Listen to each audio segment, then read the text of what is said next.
guys, welcome back to another episode of the Bad Idea Bros. Today we're going to be talking about modifications and the future of our Keeways and what we see for each one, basically. So you obviously saw the bikes survive the Keeway to the Island ride. It was a very hard trot on both bikes and both of us, but they did the trip. And now that that's finished, we can both tinker with our bikes and make them the vision that we always had in our mind. Yeah, so for me, what I see in my head is Cafe Racer, back to what the bike was meant to be. I am thinking of a colour change, and I'm thinking of going down like a military style for the look of the bike. So not too much changing, but I'm going to make a few tweaks. For me, I'm going to go all in. So I enjoyed the off-road stuff and enjoyed the way the Keeway handled it, but I'd like to make it better. So I'm going to see how good I can make it off-road, and the vision in my mind is that it'll end up somewhat like a scrambler, so like an old school dirt bike meets trail bike sort of off-road user. Yeah, so with mine as well, back to mine, I think I'm still going to keep it so it has the ability to go off-road still, because I don't want Troy having all the fun without me. So yeah, guys, I hope you enjoy this episode, and we'll catch you in it, really. Yeah, we're about to break tools out and see what we can do. So thanks, guys. Cheers.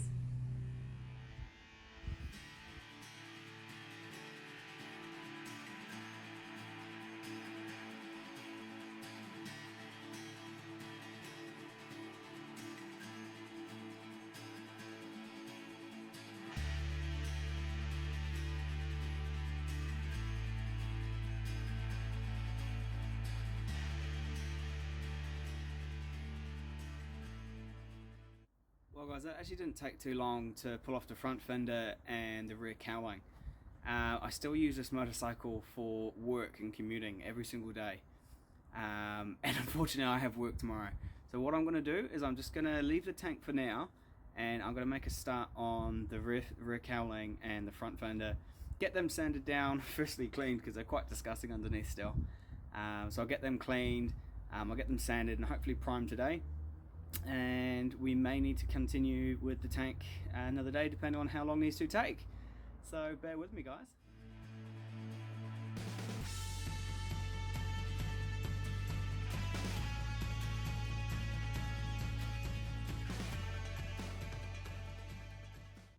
So that's the front fender and rear cowling sanded.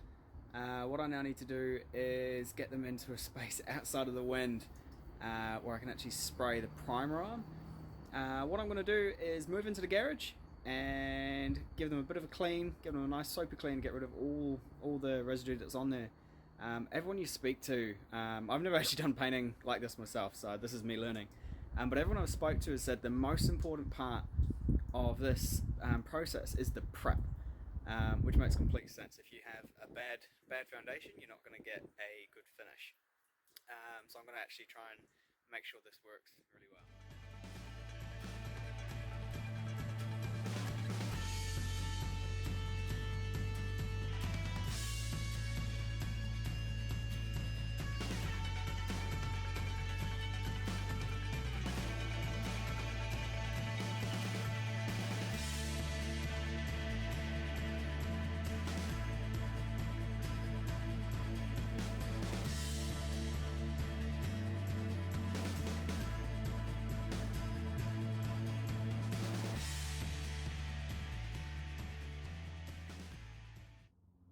Well guys, that's kind of primer or two on the front fender and rear cowling. So what I'm starting to do now is the side pieces. So I've just masked this one up and I'm just about to start the other one and get these sanded and painted. So yeah, bear with.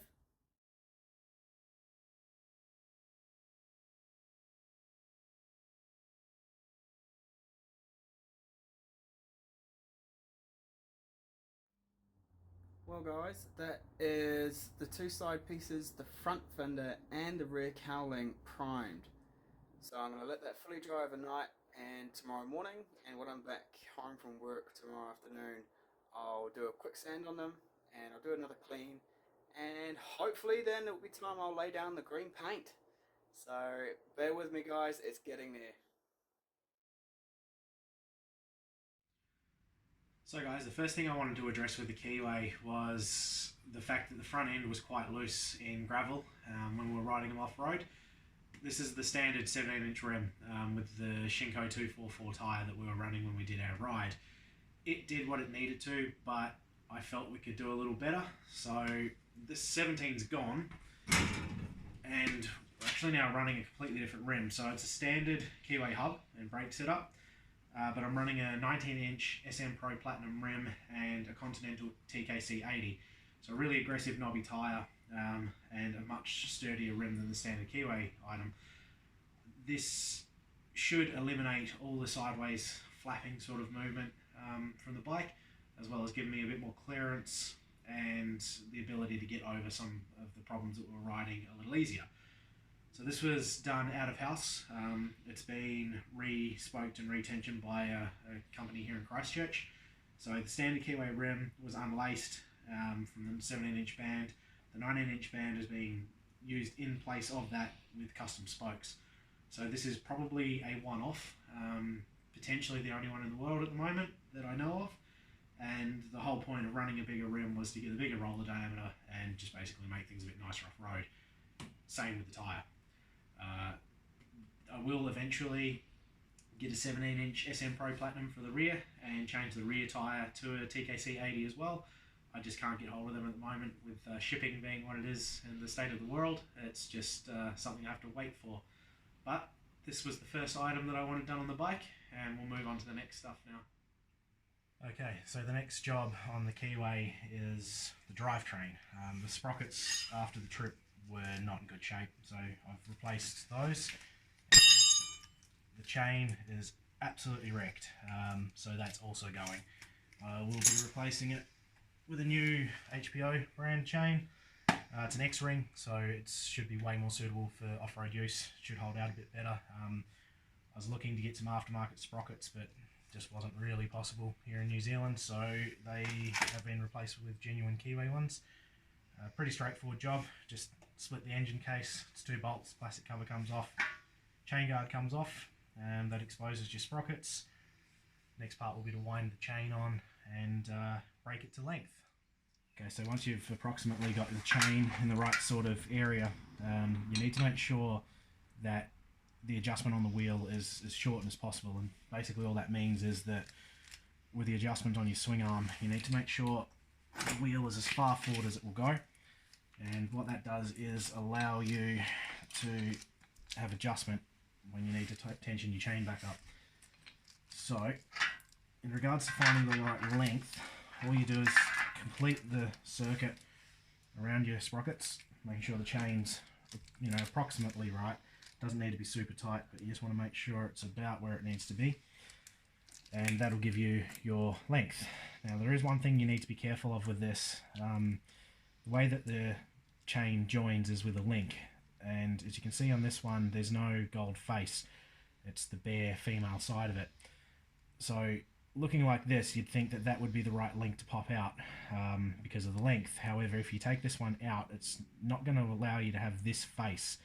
So what you need to do is find the closest approximate one, which would be coming forward here, and basically roll that guy around so that that's your next one.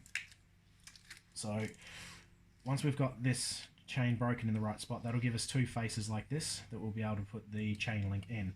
Now the thing I'll be using today to shorten the chain to the right length is actually a chain breaking tool. If you don't have one of these, you can get away with using like a die grinder or a small grinder to take the face off of this pen and then knock it through, but it's a lot easier with the right tool, so that's the way we'll be doing it today. Okay, so I've marked the link in the chain that I need to break, so I'll peel that back and show you how to set up the chain tool. It is pretty straightforward. This guy just basically recesses into the point of the chain that we need it to pick up, which is there. Once I can get it centered, there we go. There's 2 adjustments on this one. This guy, I suppose this would probably be called the anvil. That lines up your pin in the right spot. Sorry, it's just a little tedious to do this in film. Alright, Alright, so that just applies pressure onto the pin.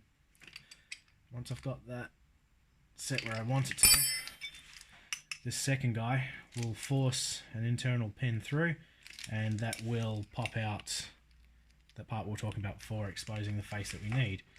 So all going well, this should break reasonably easy. Alright, that click was the face of the pin going through the first side of the chain. Okay, so as you can probably see, the pin is starting to be forced through the back side of the tool. All that weight's come off. So that's our pin out. We'll back this guy back out. This one as well. Just take the weight off. And theoretically, once the pin's out of the road, that should just come apart.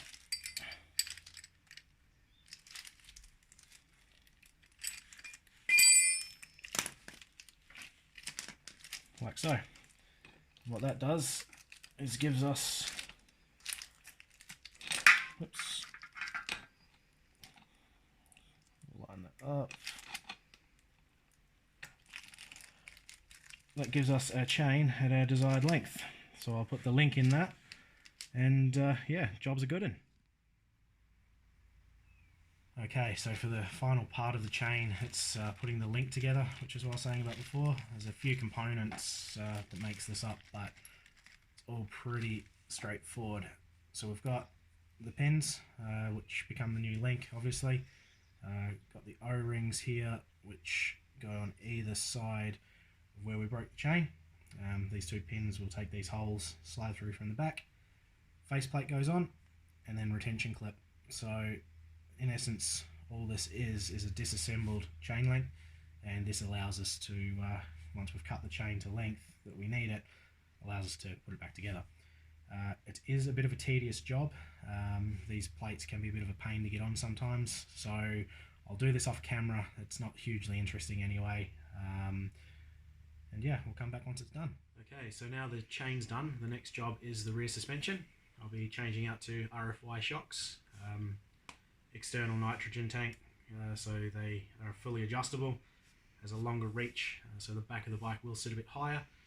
That'll be counted by the front when I get that sorted out as well. But this is a nice easy job. It's just a top and bottom bolt.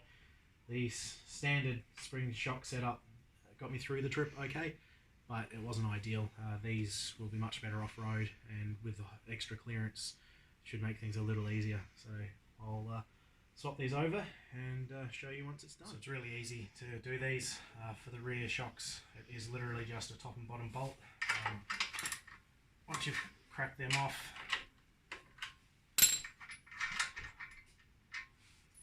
just a matter of sliding them off the stubs and replacing it with a new one. So because the new ones are longer, you'll see that once this comes off, the swing arm should drop the other shock assemblies off the other side. So all going well. There we go. This should be a straight bolt on. I've made sure that the shims are the same size. You can see that doesn't need to come up anywhere near as high as it did with the old ones, which means that these are a lot longer, meaning that I'll have a bit more travel and a bit more clearance in the rear. It's just a matter of the reversal of everything that we've done. So bolts back on.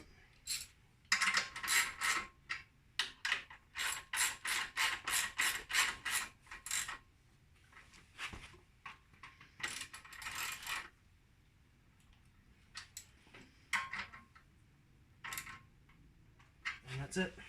Right guys, we are back for the second installment of Project Camo Green. So the parts that I've done already are primed, resanded, so they're nice and smooth, ready for the next layer of paint, which will be the Camo Green. My job today is going to be removing the fuel tank from the Keeway. Never done this before, so I'm going to be learning as I go. Pretty sure it's just 2 retainer bolts underneath the seat. So I'm going to get into it and see how I go.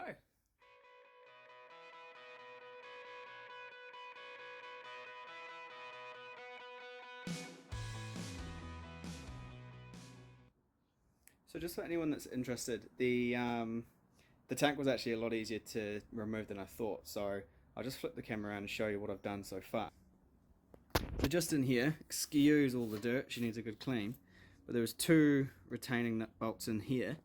And then if you come up underneath, I'm going to remove this one here, which is the fuel line. So I've already had the fuel switched off and I've run the engine dry of fuel, so it should hopefully have cleared out any fuel in the lines.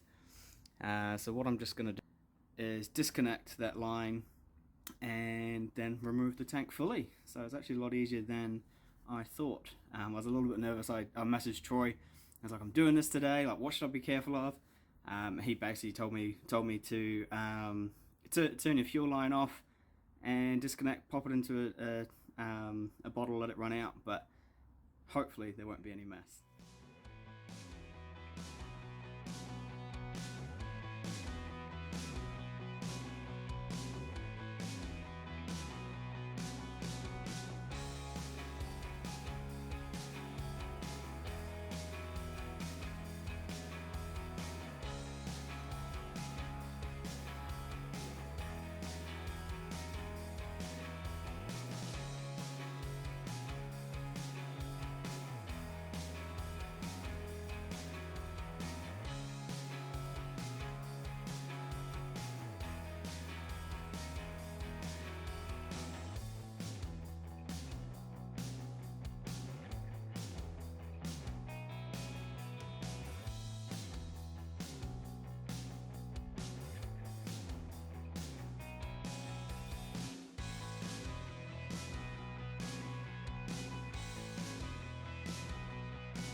Well guys, that is the tank all sanded down and washed, prepped and ready for the primer. So I went at it with a 1200 grit wet and dry paper to start with.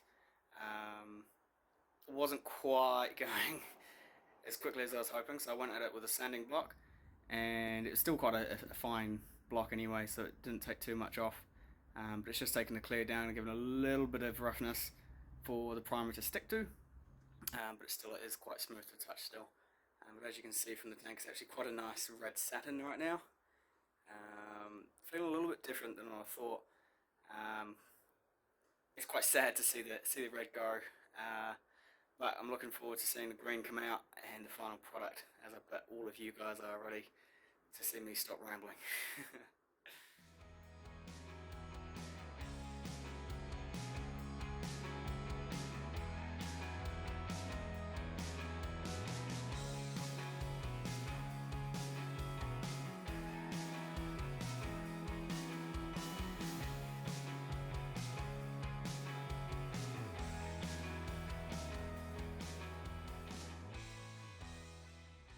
Well guys, that is the tank primed. So what I'm going to do now is let that sit overnight and let it fully dry, and when I'm back home from work tomorrow, what I'm going to do is I'm going to gird it with a 1200 grit sandpaper, and then I'll gird it again with a 1500 just to make sure the paint's nice and smooth, there's no blemishes, and just give it a little bit of a rough up so the green paint has something to stick to.